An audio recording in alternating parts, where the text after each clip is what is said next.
I see you, fellow Insomniacs. This is for you.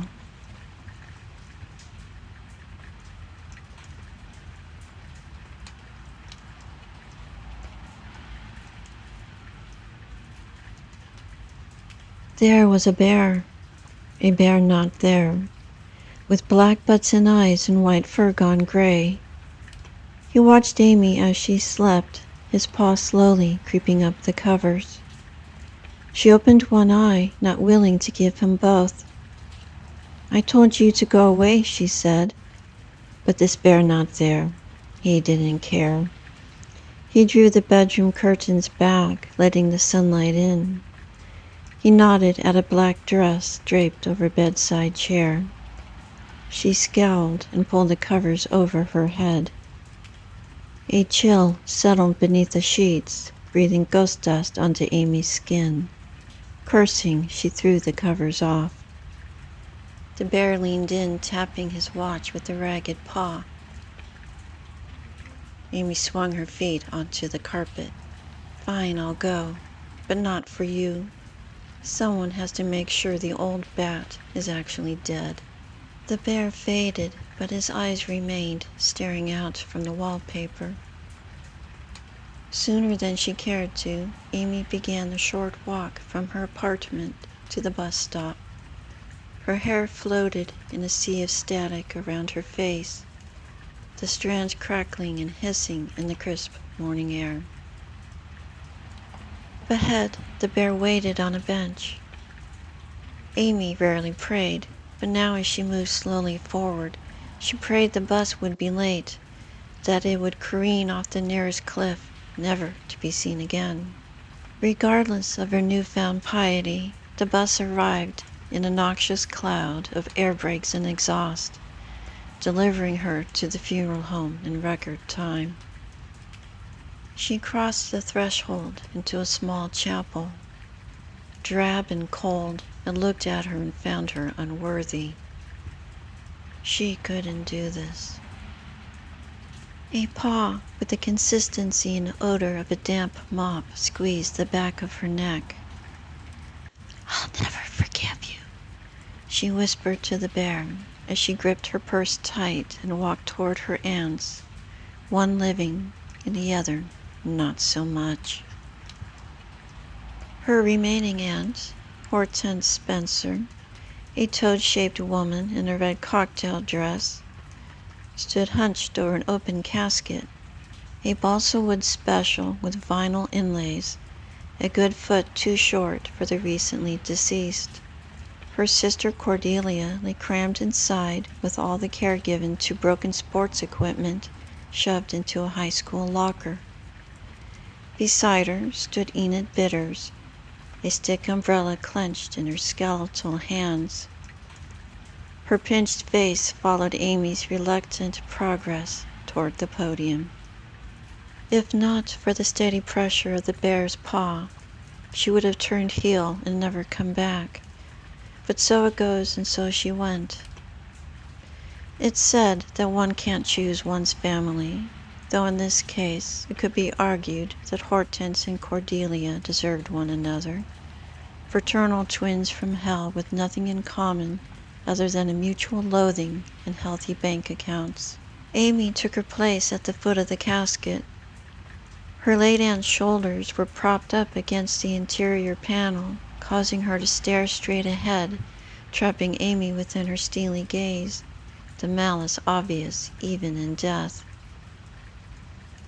Every part of Amy's being wanted to run for the door. "Why are Cordelia's eyes open?" she asked. Hortense grinned and waved at the empty chapel. "I thought my dear sister, poor soul that she was, should witness the massive outpouring of grief at her passing." The chapel rang hollow, no mourners in sight, unless one counted 2 bored flies buzzing around a vase of wilted flowers. Unable to contain her glee, Hortense began to giggle. She leaned in to sniff her sister's body, her blonde wig shifting to reveal the gray scalp beneath. "Look at her," Hortense whispered. "She looks like an arthritic banana." Cordelia's emaciated frame was draped in a yellow silk evening gown, usually reserved for wakes and her weekly pilgrimage to her favorite all-you-can-eat buffet. If she was a banana, she had long since lost her appeal. Hortense rummaged through her purse and produced a battered sympathy card, one that she had received from Cordelia on their last birthday, along with a dozen dead roses bound with a black armband and a copy of the obituaries, the words, "There's always room for one more," scrawled across the newsprint in Cordelia's signature tangerine lipstick. Hortense wedged the sympathy card beneath Cordelia's cold, dead hands. Then her mean little eyes narrowed as she caught the glint of the monstrous ruby ring on her sister's index finger. She reached for it, but the ring wouldn't budge. As Hortense labored to remove the gaudy bauble, Miss Bitters poked Amy's shoulder with the umbrella. "You never visit," she said. "You know we worry about you." Meanwhile, Hortense gave up on the ring and waddled past. She sank onto a pew with a loud oomph, the wooden slats groaning beneath her girth. Ever the faithful shadow, Miss Bitters followed. Amy couldn't help herself. "It wouldn't have fit you anyway," she said. "Why is that, dear?" Amy looked at Cordelia's anemic frame, then back to Hortense's stout features. "No reason," she said. Hortense's nostrils flared. "Then I advise you to keep your comments to yourself." Amy smirked behind a gloved hand. Then a priest walked in, preceded by a cloud of cigarette smoke. He glared at Amy as he settled behind the pulpit. The sooner she sat down, the sooner he could bless the corpse and go home. All things considered, she knew he was right. But then a furtive rustle of parchment skin against paper pricked her ears. Amy looked over her shoulder. The sympathy card lay in shreds on Cordelia's gown. Amy wiped damp hands on her skirt. Behind her, the priest cleared his throat, his patience wearing thin. "Sorry," she mumbled. But then a soft tap of claws on wood. The bear was there, peeking out from behind the coffin, black sand spilling from his eyes. He did something he never did. He smiled. Below him, Cordelia stirred. Her long hands gripped the edge of the coffin as she slowly pulled herself up. Amy screamed and ran past the bewildered priest, convinced that she heard the rustle of her aunt's gown falling in step behind her. The relentless grays and browns of the chapel became a sea of green, marked by endless rows of granite, dotted with grocery store bouquets. The scent of newly overturned soil and decaying blooms made her head swim. To her left lay a stone path leading through the cemetery toward a sad place, a place for the smallest of headstones. A small voice whispered in her head, "No, not that way." For once, she agreed. But where then? She hesitated, gazing out into the stillness. A familiar baritone wound its way through the manicured trees, across the lush lawn, the blades just a little too green to be true. The singing, soft and slurred, came from beyond a thick hedge, conspicuous in its unruliness and the leaves blackened with mold. She peered around it and found a neglected plot, overgrown with weeds and briar bushes. Her uncle sat on a paver with a small silver flask cradled in his hands, an open grave in front of him. His face lit up as she approached.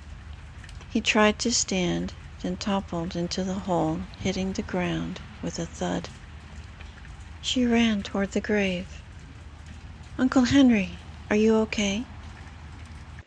He lay spread-eagled at the bottom, eyes closed. His chest shook.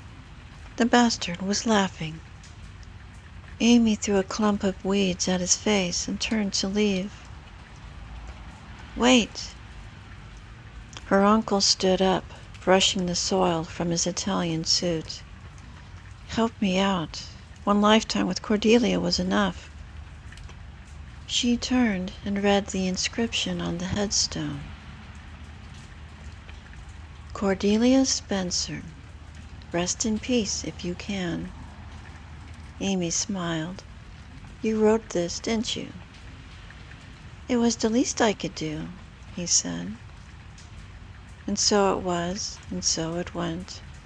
Together they waited at the gravesite with their feet dangling into the open hole. The sun rose steadily into the morning sky. Henry lapsed into an unusual silence as he stared into the empty grave. Finally he frowned and turned to Amy. "Have you seen the will yet?" "No. Cordelia hated me." "Be that as it may, she left you her estate." "What on earth for?" she asked. "I imagine to keep it out of Hortense's greedy little hands." Amy paused, looking out across the cemetery. "She left her nothing?" "Not quite. A package was left on Hortense's front porch this morning. Naturally, she didn't accept it, knowing it would be horrendous. So she had it sent to you." "That can't be good." Henry nudged her shoulder. "What are you going to do with it?" "Burn it." "Atta girl." He offered Amy his flask. She declined. He shrugged and stared down at his loafers. The silence between them dragged just a moment too long. Then he shook his head. "You know, the anger started in the womb and just got worse." Amy looked up at him, stone-faced. "What?" He glanced at her, one eyebrow raised. "Relax. Not everything is about you." Amy snorted. Henry threw a clump of dirt at a neighboring gravestone. "As I was trying to explain, it began in the womb. Mother was 2 weeks overdue and was forced to have a cesarean. Imagine the doctor's surprise when he found your aunts with their hands wrapped around each other's throats." Amy stared at him, saying nothing. "Personally," Henry confided, "I think neither of them wanted to be the last one out." He looked down into the hole. "Of course, neither of them wanted to be the first to go either." "And your point is?" Henry kicked more dirt into the grave, careful to keep his gaze as far away from his niece as possible. "Nothing. Nothing at all." When Amy got home, she found a large yellow steamer trunk placed in the center of her living room. The bear sat on top, legs dangling over the side, still with that awful smile. "Seriously," she said, "you need to go away." Then an abrupt knock on the door. She looked through the peephole. Miss Bitter's pale blue eyes squinted back. With a sigh, she opened it. Hortense and Miss Bitters stood framed in the doorway. Her aunt removed a document from her alligator purse. "We need to talk." "Can this wait?" Amy tried to close the door. Miss Bitters pushed back, flashing a set of gray teeth. "Effective immediately, your aunt will be the sole executor of your finances, as you have been deemed mentally unfit." Amy bristled. "There's nothing wrong with me." Miss Bitter's lips pressed into a tight line. "If you prefer, we can go to court and show everyone who you really are." Amy gritted her molars as she thumbed through the papers. "You've had these for a while." Then a loud thump shook the room. What was that? Miss Bitters peered over Amy's shoulder.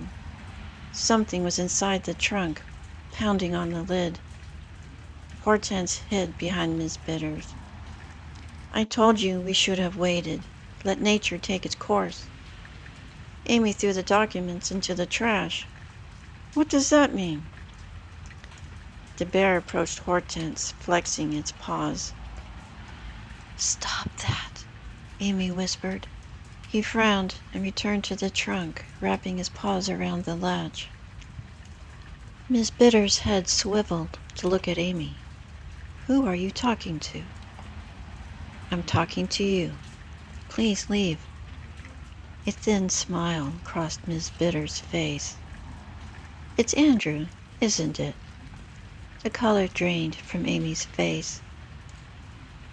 Behind them, the steamer trunk jumped, rising a foot into the air before crashing back down.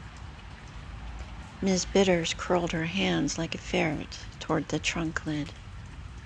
Let's open it. The bear smiled again. He flung the latch back. Both Hortense and Miss Bitters saw the latch move on its own. Suddenly pale, Hortense stumbled out of the apartment. Something's wrong. We should go, she said. The trunk lid flew open. A hooded creature wearing a gray trench coat climbed out of the trunk, planting 2 enormous yellow high-top sneakers onto Amy's carpet. A flash of red glinted on a hooked finger as it jabbed Miss Bitters in the ribs. She gave Amy an accusatory look. Dear Lord, is this one of yours? Amy fled behind a table. Don't blame me. You brought this on yourself. The creature stood, shoulders hunched, its head grazing the ceiling. Long nails clicked as it circled Miss Bitters. She lunged toward it with her umbrella, the steel-tipped end pointed forward. It bounced off the creature's chest. Miss Bitters stared at the bent tip, then ran screaming for the elevator, where Hortense stood, desperately pushing buttons. The hooded creature streaked after, scooping her up in large gray talons. A toothy beak opened impossibly wide, and then, slurp, crunch. Enid was bitter no more. The creature threw back its hood, revealing a narrow, bird-like head, yellow feathers crusting its brow. Amy watched from the doorway, hand over her mouth. Then a ding. The elevator opened. Hortense fled inside, losing a shoe, the creature on her heels. The bear pulled Amy into the apartment and closed the door behind them, neither bothered by the screams. And then there were 2. The bear glared at Amy, arms crossed. She sank onto the couch, hands folded in her lap. I give up, Andy. What do you want? The bear padded across the carpet on worn paws, cotton leaking from his seams. He took her hands in his paws, his eyes glued to hers. Amy knew. She had always known. For 25 years, a trail of whispers about twins. The Spencers always had twins, but Amy arrived alone with only a scattering of bones as evidence of a brother who never saw light. Eaten in the womb, that's what the whispers said. So they made a bear around the bones with white fur to symbolize purity for a soul that never arrived, then buried him in the ground where darkness reigned. Then the final indignity, a name embroidered across his chest in blue thread, a name never to be mentioned again. But some things refused to remain buried. A shadowy figure with tufty ears watched her every night as she slept, breathing frost on her cheeks. And every day his sorrow grew, an angry shadow that only she could see. When she was old enough, she copied the name down and handed a slip of paper to her kindergarten teacher, asking her what it said. Her teacher smiled. Why, that says Andrew. What a lovely name. But Amy didn't like that name. She had made sure there would be only one. The years followed, one after another, the bear's fur growing dingy and gray. The blue thread faded, but his name remained on the tip of Amy's tongue like moldy sawdust. Andrew gripped her hands tighter. His button eyes cracked, crumbling to the floor. Black sand poured from the gaping holes left behind until finally he emptied out a hollow toy on the carpet. She reached down to touch a flat paw. The room turned gray. Robbed of warmth and color, she floated, growing smaller, her world tighter until all that remained was a tiny space with nothing to breathe but years of dust. The sun hung low on the horizon as Henry placed a bouquet on Amy's grave. He turned to the plot next to it.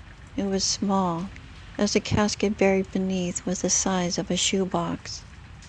The headstone read, "Here lies Andrew Spencer, November 12, 2001. Sweet boy, we never knew you. As it was, so it went, your soul into the abyss." He laid a single rose on the tiny headstone. Two had become one and done, now none. He walked away, a spring in his step. There was something to be said for being adopted. A small paw reached up through the dirt and pulled the rose under. As any children's story will tell you, the bear had always been there.